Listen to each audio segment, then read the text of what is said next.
I have read hundreds, if not thousands, of theories and scenarios on Delphi over the years. I'm sure a lot of you have.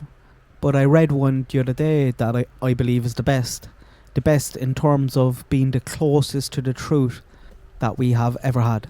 As soon as I read it and seen some details in it that I'm aware of, that I believe to be accurate information, but are not yet public, I knew this person who posted this was calm, serious, has good information, or at very least is paying very close attention.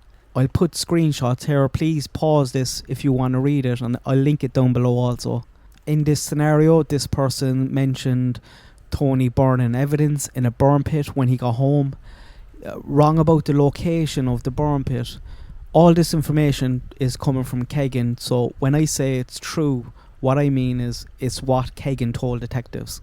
The burn pit and the location of where this supposedly happened was Tony's mother's house.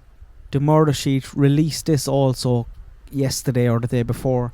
I was already aware of this. I know Anya was on her high horse in a recent episode and said she finds it interesting and telling that content creators say they have information before murder sheet but choose not to put it out. Basically saying anyone who says this retrospectively is probably lying and tarring all of us with the same brush. I said in a video a few days back about a second more concentrated search, but not to get excited because it's highly unlikely they will find anything, but it shows the effort they're going to. And that's what I was talking about. I was talking about the burn pit at Tony's mother's house. Here is a screen grab of an email of me talking about it last week also. I'm not a journalist. I'm not trying to be a journalist. I'm under no pressure or obligation to put everything I know or think to be true out there. And I still try to have some bit of a moral compass when making content. The reason I didn't make a clickbaity breaking news Delphi video on it was because it involved someone who, if involved, they are unknowingly involved. Some of the best chats I have had on Delphi are with people from Delphi and Peru. There seems to be a lot of people in Peru and Delphi, obviously, that are very invested, have their information, they're on the ball. They know exactly what's going on. And pretty much everyone who knows the Klines agrees and says that Kegan and Tony are pieces of shit, but the rest of the Kline family are nice people. I do hold judgment on one or two of them, but I do feel a bit bad for some of the Kline family and this shit show that's been brought on top of them. Their name is being dragged through the mud because of Tony and Kegan. So I didn't blast that out there because I just don't want to be putting out details about a woman, an old woman, who I think is living alone, probably a bit scared. You don't know what lunatics will do on the internet, and putting out there that her backyard has been searched for evidence of a double homicide might be a bit unfair, especially when I think it's highly unlikely they will find anything or she knew anything about it. But I do get why Murder Sheet put it out there. They are just reporting on the investigation. I can't hold that against them. They're journalists. They're reporting on the investigation. Any other journalist with that information in the area would probably do the same.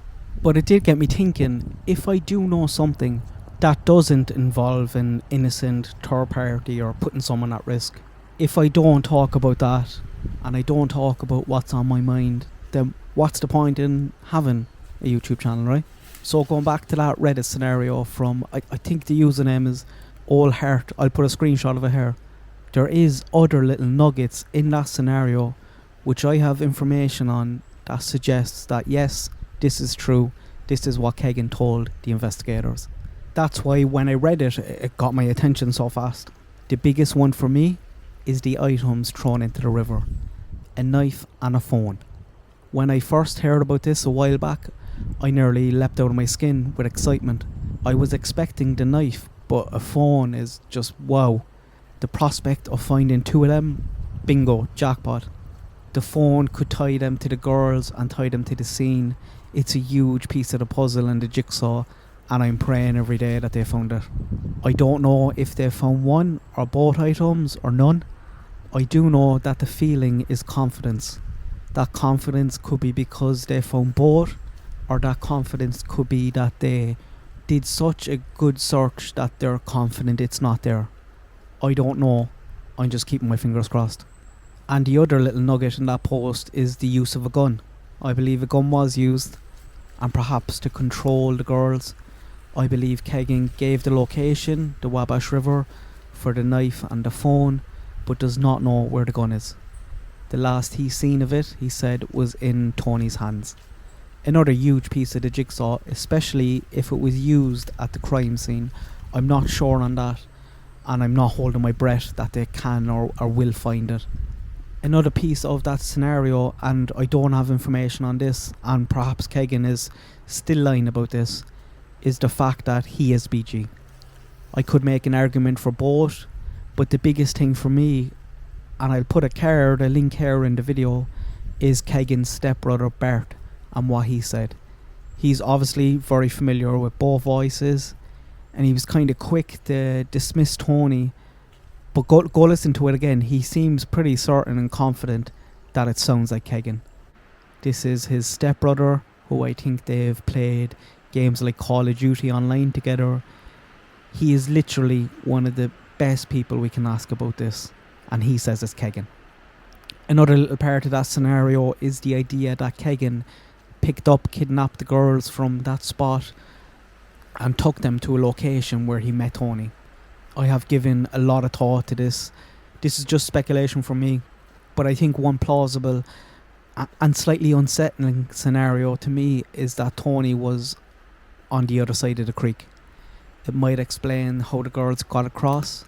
I would hate to think that the girls, seeing Tony, didn't realise he was with Kegan, and they ran towards him looking for help from the guy that was behind them with a gun, not realising that they are running straight into a trap and straight into the hands of a monster.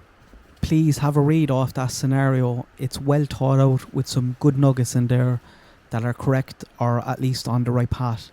I would have a few tweaks in there, but in terms of the countless scenarios that I have read online about the Delphi caves, this is one which I believe is one of the closest to the truth on what happened that day that I have ever read.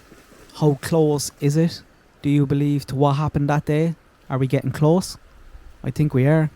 And especially what you think about the knife and the phone in the Wabash River and the missing gun. Do you think Kegan is telling the truth about this? Like, he has to give them something. He has to give them something, lads.